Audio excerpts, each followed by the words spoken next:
જય શ્રી રામ. ભારતમાં હિન્દુ ધર્મમાં અયોધ્યા, મથુરા, દ્વારકા, વારાણસી, હરિદ્વાર, ઉજ્જૈન અને કાશી આ 7 પવિત્ર મોક્ષનગરી છે. એમાં પ્રથમ તીર્થ ક્ષેત્ર અયોધ્યામાં ભગવાન વિષ્ણુએ પોતાનો 7મો અવતાર ભગવાન શ્રીરામના રૂપમાં લીધો હતો. ભગવાન શ્રીરામે અયોધ્યાની પાવન ધરા પર એવું રામરાજ્ય ઊભું કર્યું કે આજે લાખો વર્ષ પછી પણ સનાતન ધર્મના લોકો પવિત્ર તીર્થક્ષેત્રને નમન કરે છે. આ પાવન ધરા પર આજે ભગવાન શ્રી રામલલા મંદિરનું નિર્માણ કાર્ય થઈ રહ્યું છે. આ મંદિરના ગર્ભગૃહમાંથી લાવેલી માટી પ્રસાદના સ્વરૂપમાં લાખો ઘરોમાં પહોંચાડીને તમામ ઘર અયોધ્યાની માટીથી પવિત્ર થાય એવા ભગીરથ કાર્યનો સંકલ્પ સંવેદના ટ્રસ્ટે કર્યો છે. સંવેદના ટ્રસ્ટના ટ્રસ્ટી સંદીપ જોધાણી અને ઋષિક દુધાત જેવા અયોધ્યા મંદિરના દર્શન કરીને પોતાના હાથથી આ રામ રાજકણને એકત્રિત કરીને અયોધ્યાથી ગુજરાતમાં લાવ્યા છે.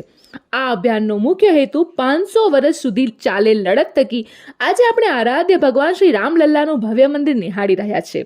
સંવેદના ટ્રસ્ટના આ અભિયાનને વિવિધ પ્રેસ મીડિયા પણ પ્રશંસા કરીને નોંધ લીધેલ છે. આ અભૂતપૂર્વ પહેલને રામ ભક્તોએ ખૂબ જ બહોળો પ્રતિસાદ આપીને આ ભગીરથ કાર્યમાં જોડાઈ રહ્યા છે. અયોધ્યાની રામ રજકણ લાખો ઘર સુધી જાય તેના માટે સંવેદના ટ્રસ્ટે વિશેષ વ્યવસ્થાઓ ઊભી કરી છે. અયોધ્યા રામ મંદિરના ગર્ભગૃહની 1000 કિલો માટી 3 લાખ કરતાં વધુ પરિવારોમાં વિતરણ કરવામાં આવશે.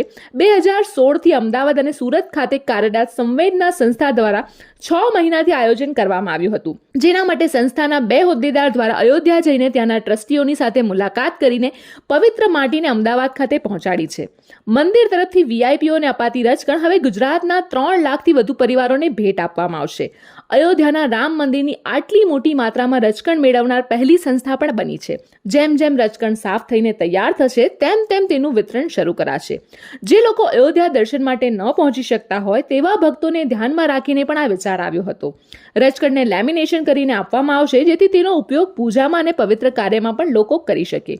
દરેક પરિવારને 3 ગ્રામ રજકણનું પેકિંગ કરીને અપાશે. લોકોની સાથે વિવિધ હોદ્દેદારોને પણ રજકણ ભેટ અપાશે.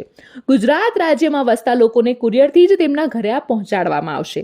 જો તમે આ પવિત્ર રામ રજકણ મેળવવા માંગતા હોય તો સંવેદના ટ્રસ્ટના નંબર પર વોટ્સએપ SMS કરીને આપનું પૂરું નામ, ઘરનું એડ્રેસ, પિનકોડ, સિટીનું નામ સાથે લખીને મોકલી શકો છો.